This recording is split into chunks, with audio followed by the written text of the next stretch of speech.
आदरणीय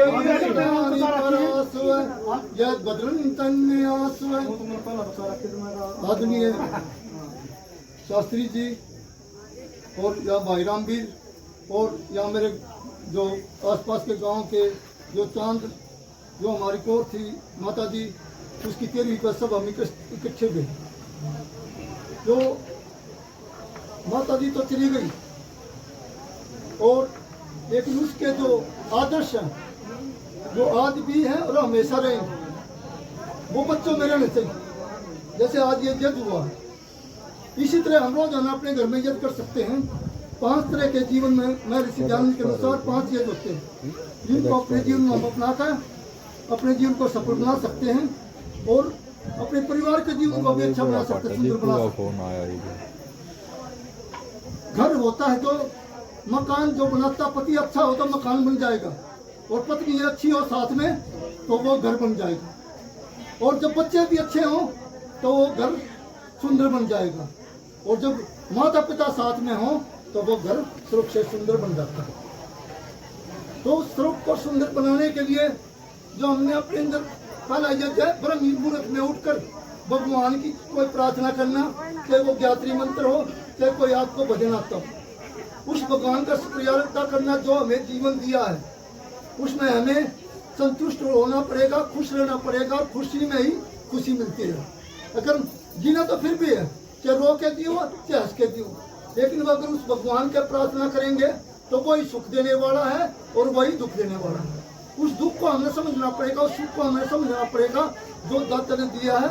इस संसार में कोई भी गलत काम कर रहा है उस न्यायकारी से नहीं बच सकता, तो उसकी प्रार्थना सबसे पहले नंबर 2 पर है कि सत्य को धारण करें। कहते हैं सत्य ही ईश्वर है, लेकिन हम सत्य से भाग रहे हैं, सत्य से पीछा छुड़ाना चाहते हैं, तो सत्य को धारण करें और आगे बढ़ें।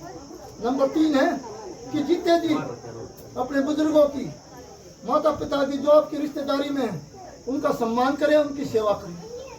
मरने के बाद तो बहुत सारे लोग लाडू भी बनवाए हैं जो बहुत सारी चीजें करे हैं, लेकिन हम चाहते हैं कि जितने भी लोगों की मदद करें, सेवा करें और उसी से हम जैसे हमारा भी जो हमें भी बुजुर्ग होना है और उसके बाद में हमें भी वो दुख आने हैं जो हमारे बुजुर्गों को आते हैं, जो दिक्कतें हमारे बुजुर्गों को आती हैं।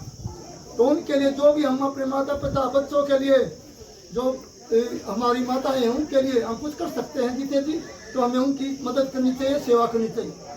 और नंबर 4 पर है जैसे पूरे परिवार के लिए पहले माता जो अग्नि में आहुति देकर जो रोटी की वो प्रसाद बना देती थी, लेकिन आजकल जिस मन से वो खाना बनाएगी, जिस गुस्से से मन से बनाए तो पूरे परिवार में गुस्सा फैल जाएगा। जिस मन से भी वो खाना बनाएगी उसी तरह का उसका परिवार है और उसी तरह का वो बन जाएगा। तो उस परिवार को सुंदर बनाने के लिए माताओं का बहुत बड़ा रोल है। तो उस खाने को दान करके खाना चाहिए। जो आप खाना बनाती हैं उसको पहले गौ के लिए जो है कीड़ियों के लिए दान करके खाएं, उसको प्रसाद बना के खाएं, न कि रोटी बना के खाएं। रोटी तो दुनिया खावा है, उसको प्रसाद बना के खाओ।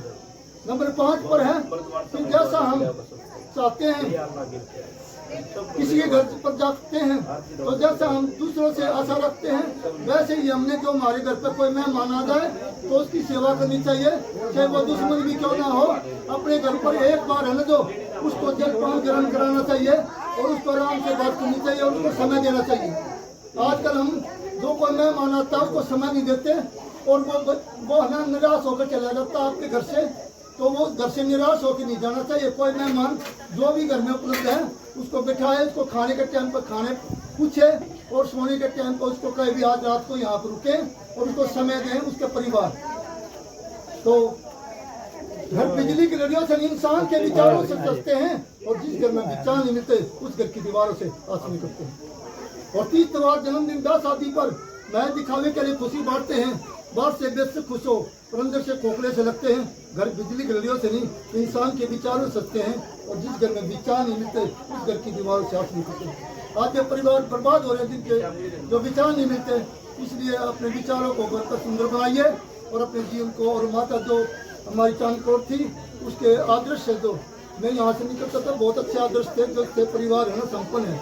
ये लगता है कि परिवार संपन्न है और इन्होंने बहुत कुछ किया है यहाँ पर, तो उसका जो है अनुसरण कीजिए और उनकी यादों को है ना अपना ताज़ा रखिए। उनके कार्यों से है ना याद ताज़ा रहेंगी। हर साल कोई उनकी 13वीं होगी या तो जो भी उनका वो होगा जन्मदिन हो, पेड़ पौधे लगाए उनके उस पर, क्योंकि एक पौधा जो है लगाते हैं तो हजारों आदमियों को उसकी सांस की ऑक्सीजन मिलती है, लाखों आदमियों को उसका ऑक्सीजन मिलता प्राप्त होता है।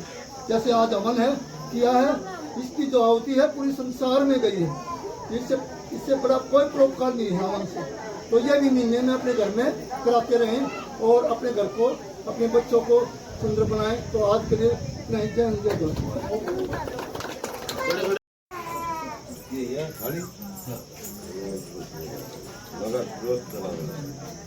थोड़े थोड़े फूल चढ़ाओ जी सारे जने।